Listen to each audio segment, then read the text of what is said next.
Hey everybody, welcome back to the vlog. Today, I got a real cool story.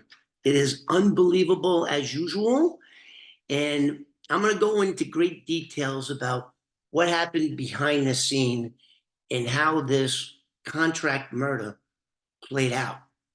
And it was complicated on all different types of levels. So Morris Weiss from Murder Incorporated back in the 1920s, over 100 years ago. I just can't believe how old I am. Anyway, so after Chubby gets arrested, I'm going back and forth to the Queen's House detention, visiting my friend Morris Weiss. And by this time, he's made friends with 3 of my former girlfriends, and they're still seeing him. So Morris is happy as a pig in shit. He's got all his comments, everything. But anyway, so, and it was a good thing that Chubby Verasco was Verastro. Chubby Verastro. Again, Italians are gonna hate me. Can't we pronounce your name? Anyway, that guy, member of organized crime, he gets popped, and Chubby told me the whole plan on tape and on wired phone taps. He talked about his crime and what he was going to do, how he was going to do it, and even when he was going to do it. And for some reason, he decided not to use me. And that was good because he was already done. The second that he told me all that stuff, that criminal stuff, over the phone and on a wire, he was done. He was done. And it didn't look like I had anything to do with it. Poor Chubby just went to Jersey and got popped. That's it. End of story. And of course, Morris heard about it and he told me. And so now, so it seems like Morris Weiss like loved me, not in a sexual way, but he just loved me. He just liked my whole demeanor. Hell, he even gave me tips on how to be a criminal with a gun and what to do and how to carry it. And you shoot from the hip, you never point your gun, you keep your gun here, you point here. Fucking gangster, like a real gangster. I can actually say I'm still alive in 2024, and I knew, met, and even worked with, and was a cellmate of Morris Weiss, the gangster from the Roaring 20s. So where was I? So after Chubby gets popped, he comes up with this other plan. He goes, okay, got a friend of mine named Henry Borla. I forget his name, as usual. He's in the book. We did this story in my book, so it's in the book. Go pick up a copy of the book. It's available on Amazon. Real cheap. Great book. I'm sure you're going to like it. So Henry, he goes, I got a friend of mine. He's having a lot of trouble with his business partner. I want you to go over there, and I want you to whack that motherfucker. Whack him, whack him, whack him. You got that? So now Morris is under the assumption that I'm part of his gang from the 1920s. That when he gives me an order, and this guy was giving orders to Chubby, and everybody was doing what he said. I mean, and he had like $5 grand in his commissary account. 1974 money, that's like 15, 20. He lived like a king in jail. Anyway, so I'm in the jail, and he's telling me, I'm in a visit with him, and he's telling me, okay, you're gonna want this guy. I want you to go over here. I want you to go down there and meet my boy. I forget his name too, but it's all in the book. It's all in the newspaper. It wasn't in the newspaper, actually. It was on Eyewitness News, Channel 7, and I'll tell you that story too. So he tells me, oh, no, Henry Bowler was the guy that wanted to whack his business partner, Henry. And he was like 64-year-old guy. And man, he looked like 84. He was like 80 pounds, 6 foot tall. And he was like, looked like he was on death's door. So now I work for the Manhattan District Attorney's Office and this ADA named Peter Benitez, who I just spoke about. He was a graduate of Columbia. I found out everything about him. A really good guy, but a straight shooter. He did everything by the rules and the laws, and he was the assistant district attorney of criminal investigations. He also worked with major case squad. So I go back. So now he wants to murder me, and he wants me to meet his friend Henny. Now Henny was a business owner. He owned a company called Main Taxi. It was a car service, not to be confused with a yellow cab. In Queens, Brooklyn, and the Bronx, you had car services. You could call up a number and they send a car to your door, look like a cab, and you go. So he was an owner of that company, and they had 15 cabs, 15 drivers, 24/7 they worked it. And they had a little office right off Main Street, Flushing, right below the elevated Long Island Railroad tracks, right there. They had a lot where they had their cars, and they had a trailer. And these two guys would work the trailers. Someone would work the phone. And they had two-way radio communications. This is before cell phones. And you call in the office, I want a cab. And the cab will go, okay. And they get on the radio, two-way radio, and they said, card 16, go to this address, and you're going to go here. So that's the business that they had. It was a very lucrative business, because back then, New York City medallion cabs didn't go to the 5 boroughs. I mean, they were mainly in Manhattan and the 2 airports. Henny doesn't like this guy, and he wants him dead. He wants him dead. He wants the company to himself. That's Henry's motivation for killing a guy. Instead of just like buying him out, he fucking just wanted him dead. So now I work for the Manhattan DA's office, not Queens. So now these guys, I mean, the New York City squad guys, they could lock them up because they're New York City cops. They cover all 5 boroughs. But Peter Benitez wanted that case. Again, they cultivated me, and they wanted in-house. They want the Manhattan District Attorney's Office Squad, and they want the New York County District Attorney to take this collar. They wanted the cops wanted to collar him, and Peter wanted to prosecute them. That's what he wanted to do. So how do we do that?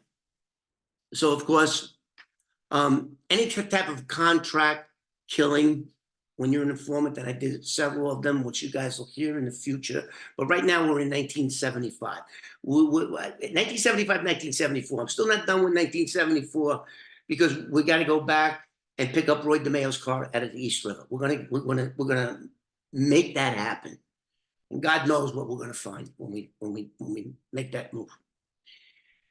So, how do we get this case that's clearly a Queens case to Manhattan? How do we do it? Well, so when Morris Weiss gives me Henry's phone number, tells me to call him and make him an appointment to meet him. So I do, and I call him from the Manhattan District Attorney's office. But the problem is that the crime that he's talking about over the phone, and a lot of people had to use the phone or public phones when they were doing criminal shit.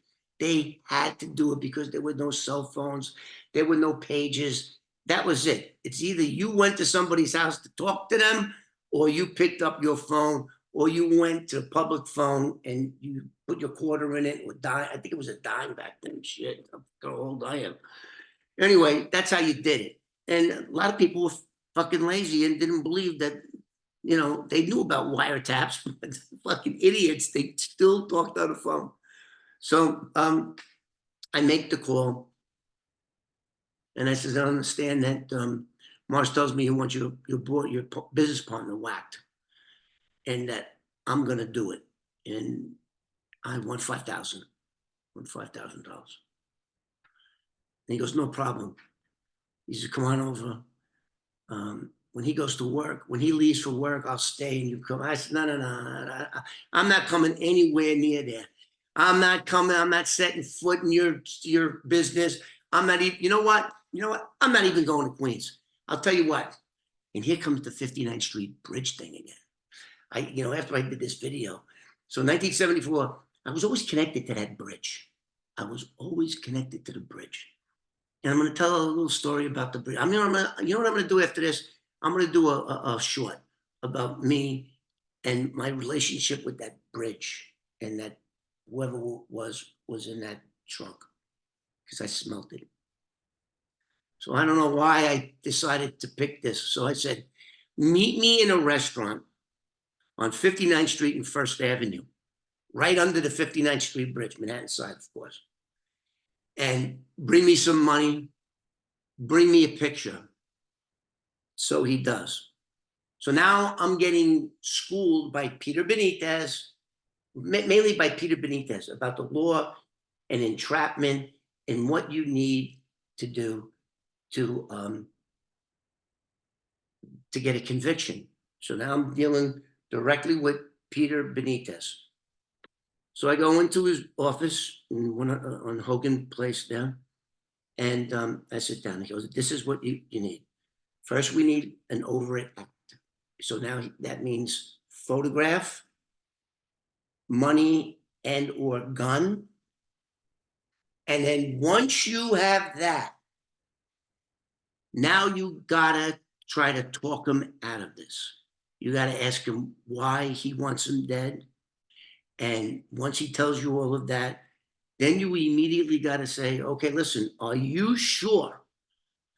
Once I go there and pull that trigger, there's no taking that bullet back. Are you sure? Or are you just pissed off at him and in a week or so, it'll cool down and you guys will be buddies again? And I was like a freaking actor.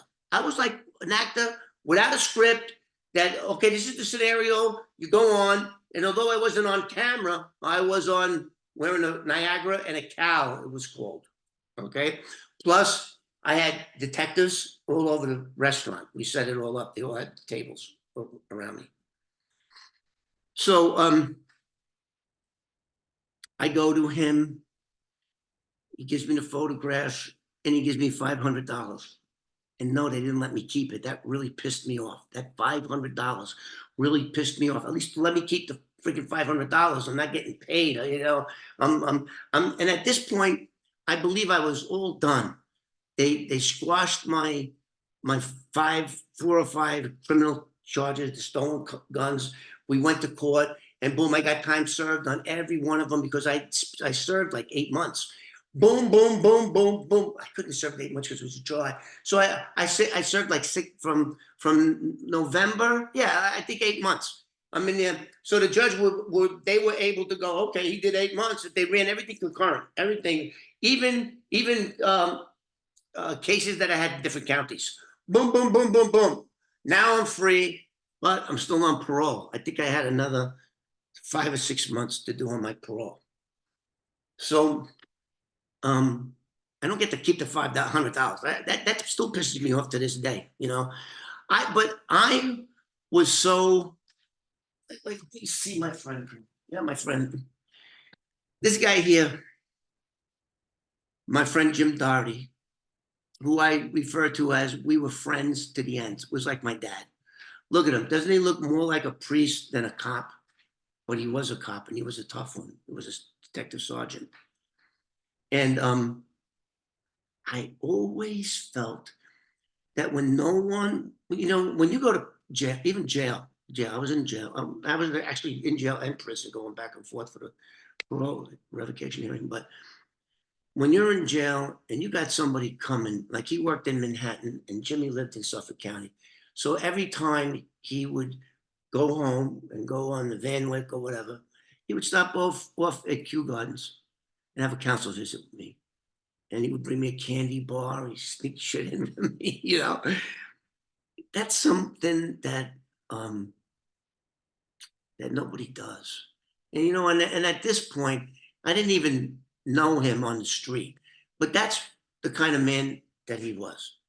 I must try to work, but I just wanted, and I knew all the things that he did to get me out were things that no other cop would do, no other stranger would do, but not him. He went above and beyond. I have pictures of him all over my house. So anyway, I just wanted to do it for him. And then what he would do, he would get me, he would go down to there wasn't a cashier, but it was money where detectives would get, what is it called? Penny, um, what do they call it? Can't think of it. It's freaking messing with my mind. Petty cash, petty cash. They were able to get petty cash. And he would always get me 40, 60, 80, $100. And, you know, he would do that. He would say, our guy needs to be paid. He's our paid guy now. But they I don't know. They were just cheap back then. And I think there was I think the city, Mayor Beam at the time. No, it was, I think there was, uh, I digress. Okay, let me stop. Okay, so let's go back. Anyway, that's why I did this. And I got pissed off because they wouldn't get. So now I'm in the restaurant. And the cow or the vinaigrette, that thing gets hot. And I got it down by my balls. And now I'm trying to talk him out. I said, listen, are you sure you want to do this? Because once you get up out of this table and you walk off, tomorrow morning, he's a dead man. His body will be cold this time tomorrow, and you'll be one happy guy, or you're going to be one guy that's going to say, what was I thinking? Did I have a bad day? Are you sure? So he goes out. I get up out with him. He gets ahead of me, and I grab him on the shoulder again. Now, meanwhile, there's like 10 fucking detectives in there. I take him by the shoulder, and I got him like this. And I go, hey, look at me, look at me, look at me. Are you sure? Are you sure you want this guy's dead? He's got a family. We talked about the guy. He had a family. Are you sure you want him dead? And he said, yes. And I went, done, go. So now the hit was scheduled for the next day. So now what we just did is we got the conspiracy to commit murder in Manhattan. That makes it Peter's deal. Now he's the DA. No matter where, I could have killed the guy in friggin' California. It didn't matter. So the conspiracy started, and the guy that Henny, his lawyer tried to say entrapment. He did. I mean, everything that Peter Benitez told me that the lawyer was going to do in a solicitation to commit murder, his lawyer did it. His lawyer did it. The jurisdiction, it was a setup. Well, of course it was a setup. It was an undercover sting. What do you think? How do you think that works? So anyway, the next day, this was the plan. Oh, I forgot to tell you. So during that, this is what we agreed that was going to happen. Henny always gets there earlier than the other guy. He opens up, gets the guys out, switching the shifts. And he says, I do that. And when whatever the fuck the guy's name was, it's all in the book. You check out the book. It's in the stories in the book. He goes, when he comes in, I usually go up the street for coffee. And then that's exactly what I want you to do. Now, that area, I was there last year. I wanted to shoot a video, but the other YouTube guy that I was with had different ideas, so I never did it. It was, even though Main Street Flushing is the big, Main Street Flushing, for all you people that don't know what it is, it's like the main commercial. It's full of shops and stores, you know, like Steinway Street. It's a major place to go shopping back then, before they had Amazon and all this other shit. So it was a very busy place, but not this side street. So you got Main Street, then you got this side street, then you got the Long Island Railroad above.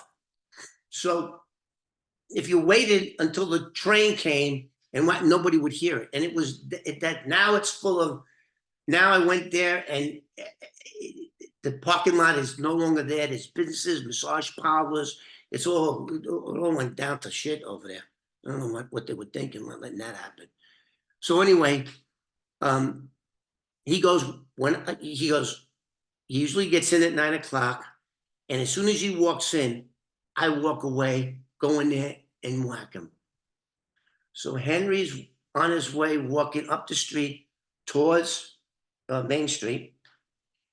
And as I see him get to the corner, I cross the street and all cops on foot. Police, freeze! And I start running towards Henry. Meanwhile, Henry turned around and he went whoop, made the right turn, and they grabbed me and boom, I'm gone. I'm gone. So I think it was, yeah, later that day, I'm gone. He's got, now he's going, oh shit, what did that dumbass kid do?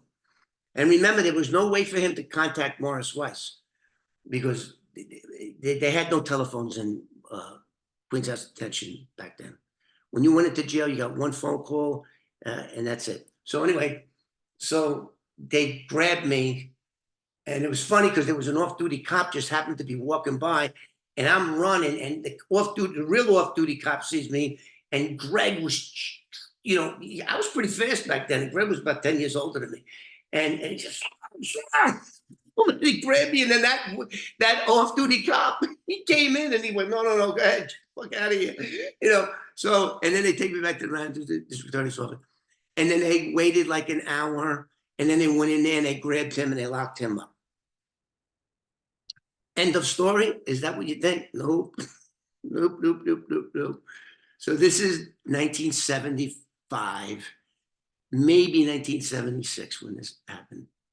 So remember the $500? I was really pissed off. At least you give me the $500, dude. But it was evidence, of course, they couldn't do it.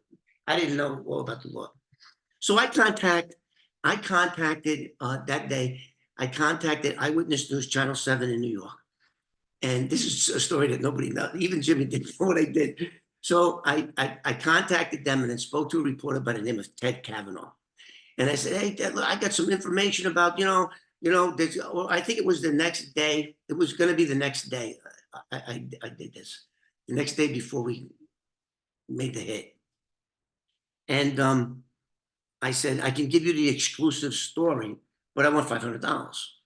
And he started saying, well, let's check with journalism, and we really can't do this. And I don't know. I'm not really the crime guy. We have a crime guy by the name of Milton Lewis. Now, Milton Lewis was an old-time reporter, like a real old guy, right? It reminded me of never mind. I digress. Forget about it. And so I go down to the west side where Eyewitness News was headquartered. And I go in there, and Milton Lewis comes out, he's a little midget guy. And he starts asking me all this questions. Well, I find your story hard to believe. I just find it hard to believe. He goes, who's the DA that's working the case? I says, Peter Benitez. So he goes, oh shit, I know who he is. And he says, well, if you know him, then you must know his phone number. I said, yeah, I do know his phone number. So he picks up a phone, and he takes on the speaker side, that when you talk it to, he takes the thing off, and there was a piece of, looked like a speaker, and he would take it off. He goes, here, call him. I said, okay. So I called him. I said, hey, Peter, what's going on? He goes, oh, you getting all set for tomorrow? I go, yeah, it's, I never was hired as a hitman. So now these guys perk up right away. Now they go, oh shit, is for real. Now what? And I said, okay. And then they hit me with this checkbook journalism bullshit. I said, I don't give a shit about your checkbook journalism. You can get this story when it breaks tomorrow, or for everybody else. You can just get in line like everybody else. And they get up to walk out. They go, no, wait a minute. Let's go to lunch and we'll talk about it. So I saw Milton Lewis go to a desk and get money. So I knew I was getting money, right? So we go, they eat, they wine and dine me. And I don't think I had a job at this time. I was getting a job for the railroad. I wound up getting a job. So, but at this time I needed a friggin' job. I said, give me a job. Instead of the money, then just give me a job as a porter. I'll scrub toilets, so I'll do anything. And they go, no, you're a convicted felon. We can't hire you. So, okay, give me my $500 then, and I'm going to give you the story. And they're all thinking it's in Manhattan, but it wasn't. It was in Queens. So they keep going about journalistic integrity and how eyewitness news is this and that, and we just can't do it. I'm sure you understand. I don't give a fuck about you or your fucking, I don't give a fuck, man. Do you work for nothing? I risked my life doing this shit. Do you work for nothing? Pay me or I'm out of here. Thanks for the chicken. You know what they bought me? A chicken salad sandwich. Fucking, they get chicken salad salmon and shove it up your ass. So I get up and I leave. Next thing I know, here. And they gave me money. So the whole thing goes down. It goes down. I get back to the office in Manhattan. I call him up. I says, it's down. Are you sure? Yeah, he's arrested right now. So they called up and said, you have Henry so-and-so in custody there? Yeah. Oh, what? And then it was so funny because at that time, after the arrest went down, I'm in the office and Jim Doherty gets that call. He gets that call. He goes, well, how did you know? How did you? He's going to Milton Lewis. And I can hear Milton Lewis's voice. I'm going, oh, I hope he doesn't give me up. Because Jimmy would be pissed off if somebody else knew about this before it actually happened. And so he goes, we have our sources. We're journalists. I can't divulge my sources. It's fucking journalism bullshit. And so that was the first time I actually got paid as being a paid informant, was from Milton Lewis of Eyewitness News. That was the first time. And don't forget, let me tell you guys something else too. $500 back then was almost 4,000 of today's money. That was a lot of money back then. So let me just say that before people say, oh, $500. I make that in a day. So anyway, so you would think that was the end of the story, but it wasn't. Okay, so Henny didn't have any criminal history. He was 64 years old at the time he got arrested and in failing health. I think he had cancer or something. He was in failing health. So I think they gave him 7 years. And he was out in 3. So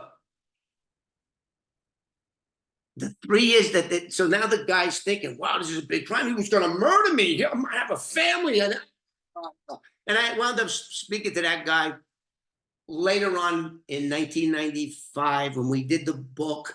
We looked up everybody and I spoke to that guy and he thanked me for saving his life. He thanked me.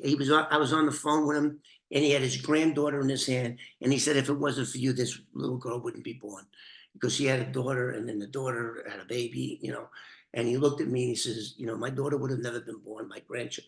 It was kind of hard. It was heartfelt that I did that.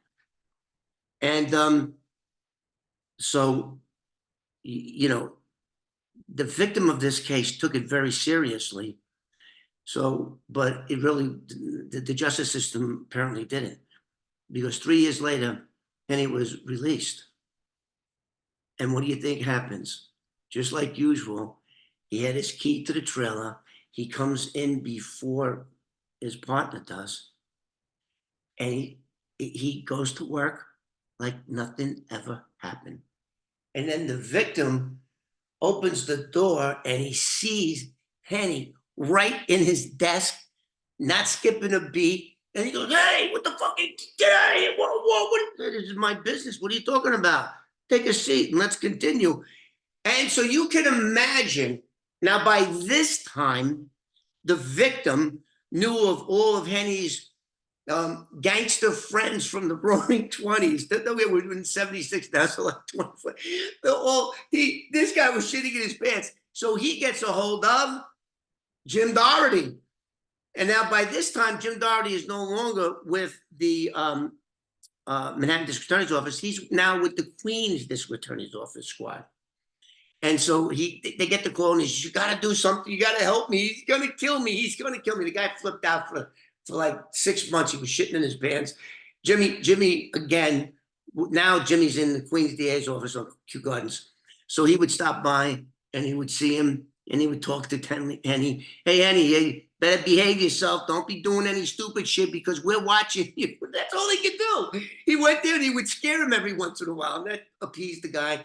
And then when the book came out, since we did that story in my book, we talked to the guy, and he told me that one of his sons committed suicide by jumping off the Brooklyn Bridge, and that and again that his grandchildren, if I hadn't done that, there's no doubt that I'm surprised Morris didn't tell Chubby to whack the guy. He would be dead. The guy would be dead. So I thought you guys would enjoy that story. So this is the first time I got paid as an informant, but it wasn't through law enforcement, it wasn't the FBI, it wasn't the police. It was Milton Lewis. I'll see you guys. And don't forget to like and subscribe. Mwah.